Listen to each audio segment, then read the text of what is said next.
Welcome back, ladies and homeboys, to Let's Play Kero Blaster. Gonna answer the phone here, start a new game, and this time, we're going to play in Zangyo mode, which is hard mode.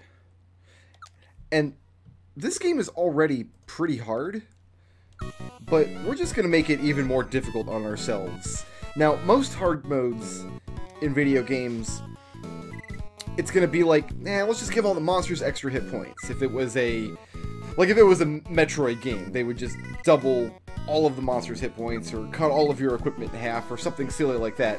If it was a Mega Man game, they would, like, put in a bunch of extra spikes and things. But this is neither Metroid nor Mega Man. This is Kero Blaster.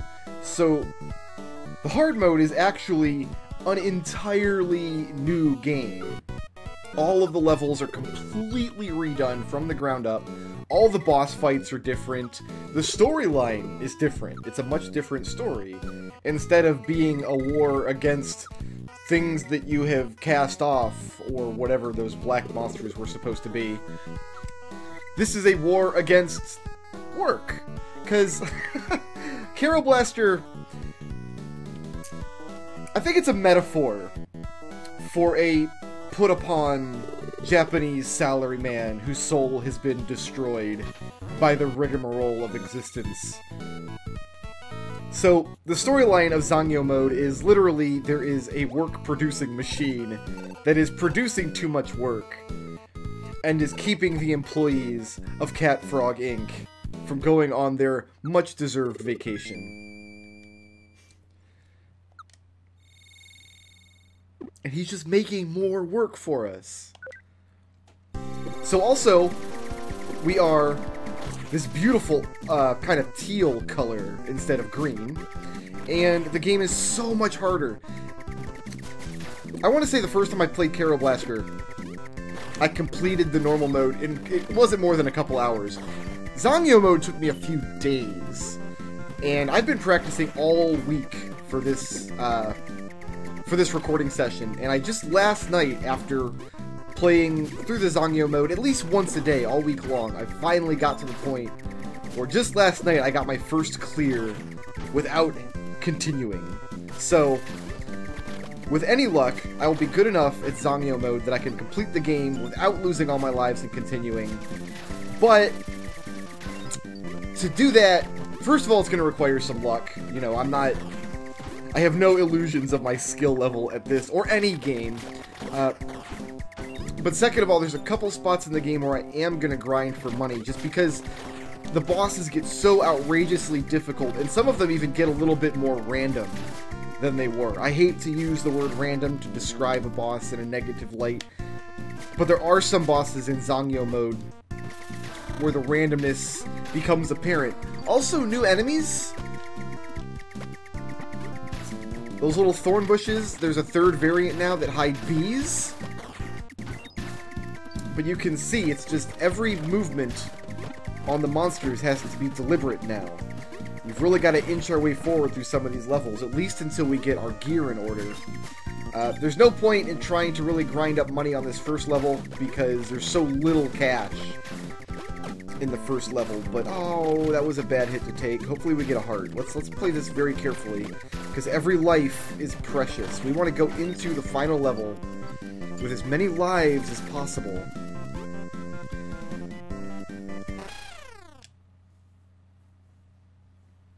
That's just... there's nothing you can even say about that.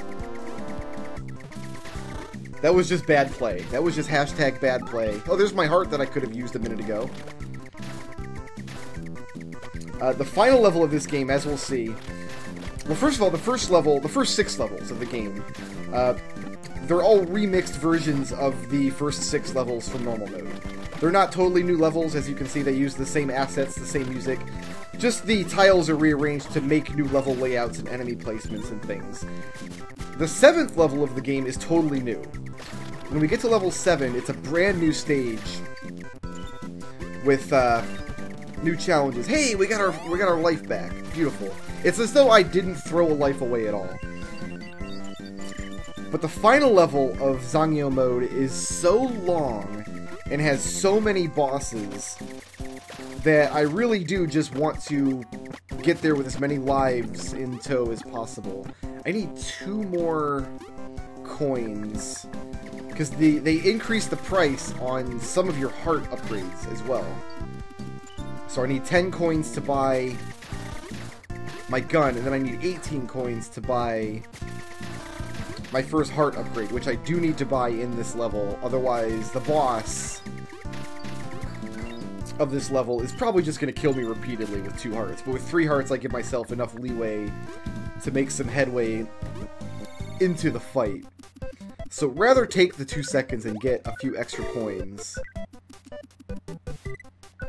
Nope.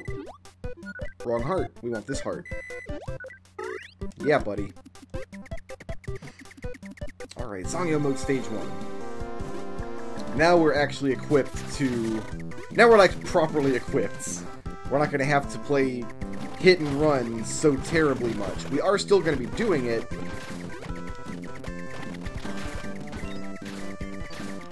But now we don't have to be right up in an enemy's grill to hit it. We can kind of keep our distance a little bit. Gives me more space to dodge their attacks.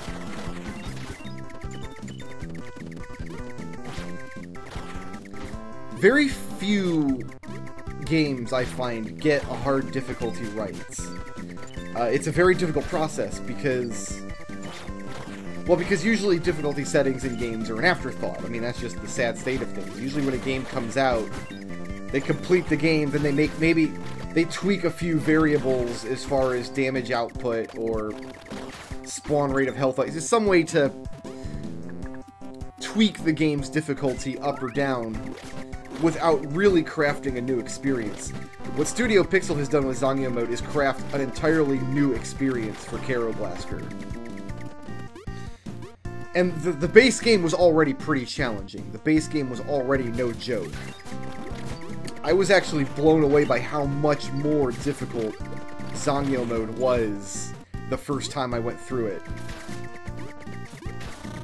It really is like night and day. It's not just... Hey, we gave the enemies twice as much health.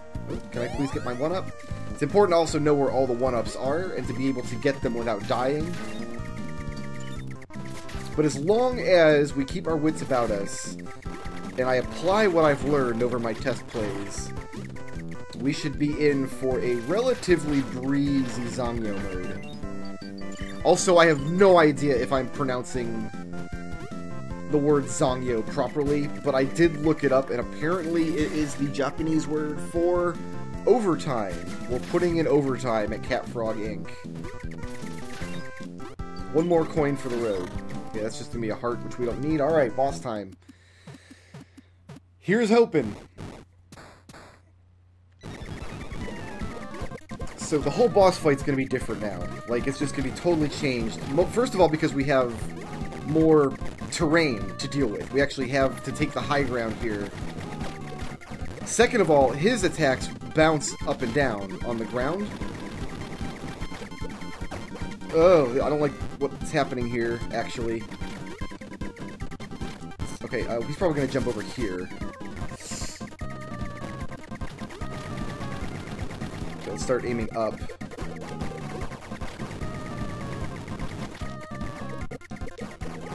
Is this going to work for me? Oh, thank goodness. We snuck through there.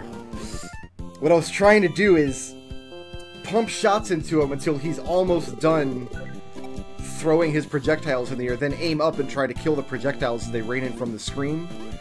But to do that, you have to watch him and the top of the screen, and you gotta watch where your feet are. And that's 3 places, and I've only got 2 eyeballs. But yeah, it's a good thing I spent that, well, it was only like 20 seconds or so, farming up the coinage to buy that 3rd heart, because I did need it.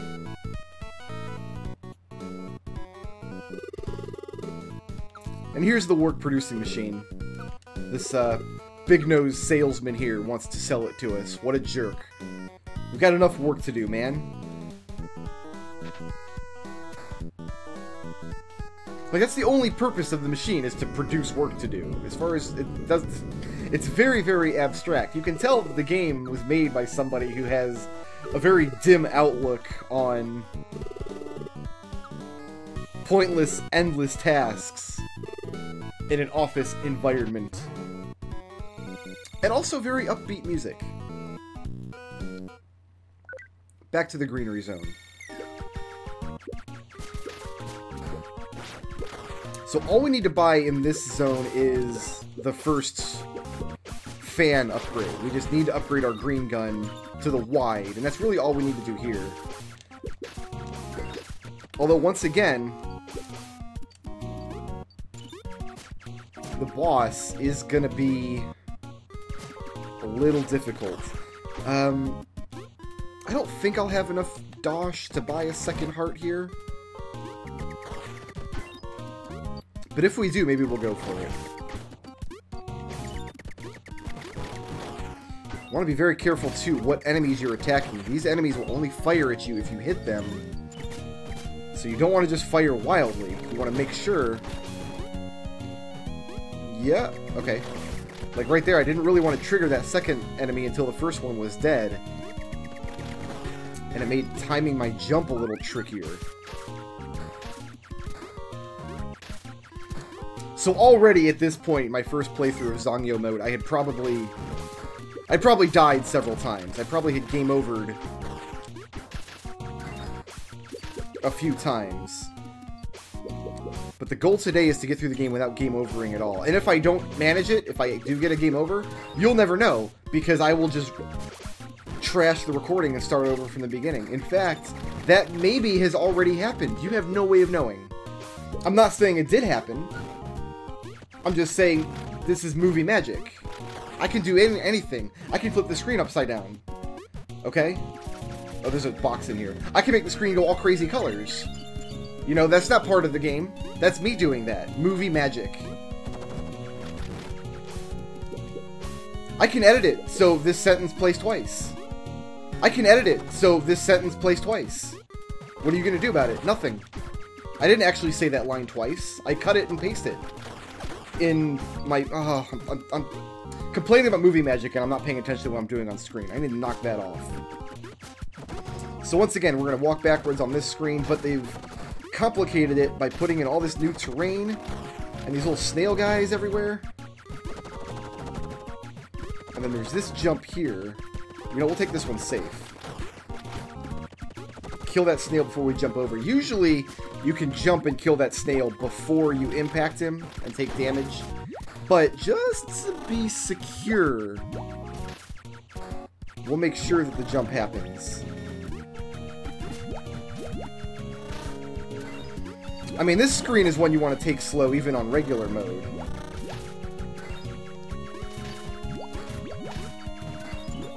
I don't think I've got enough for the gun and a heart. The gun takes priority because it's more expensive. We might, though. No, we need 90. We will buy this heart, though.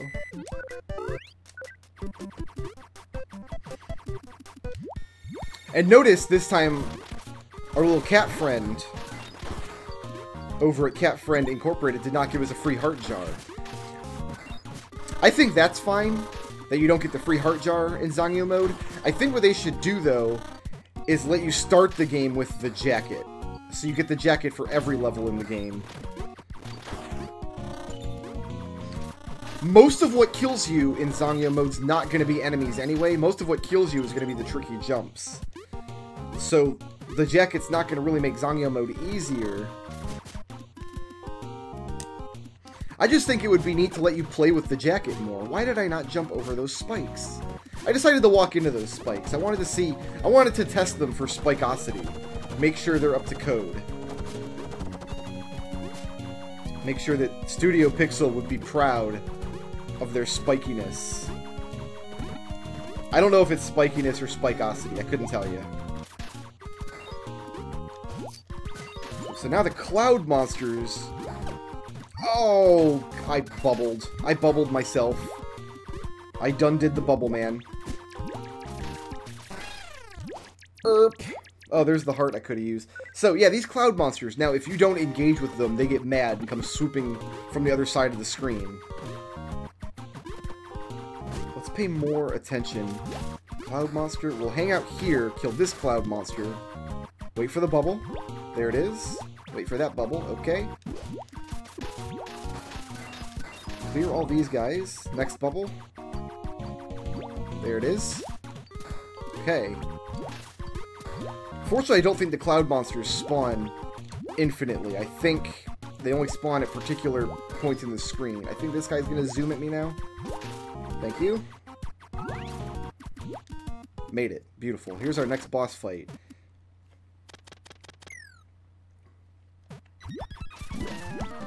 So I think we want to kind of prioritize the right side here.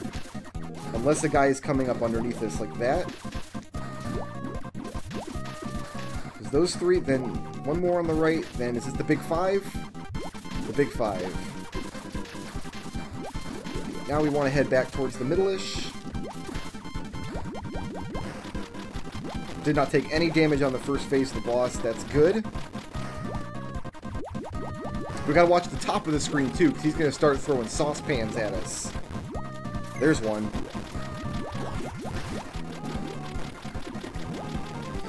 Why they gave this man saucepans, I don't know. But they did. It's just a matter of really having to put your eyeballs everywhere on screen at once. They really want to make sure that you can observe the entire playfield.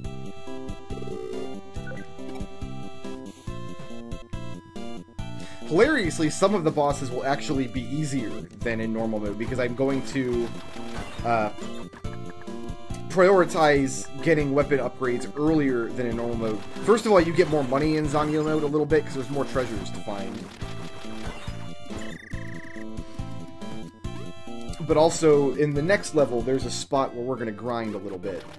Probably for 2 or 3 minutes. Because we want to get both a gun and a heart. So while Cat and Kero Man are back at the office, the president and the office blob are going to start the vacation without us.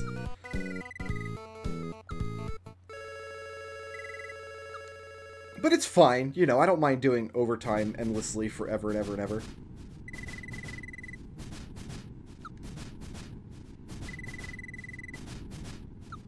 I don't know that I've ever seen the office blob do any work whatsoever in this game. Oh, Zangief mode has flashback scenes, too. So before the president of Cat Frog had her own company, and she worked at, I think it's Ox Financial. Ox Securities, or something. But see, she had the opposite problem. They're all getting laid off. There's no work to be done. If only someone would invent a work-producing machine. Ox Commerce. Fine. My dreams have come true.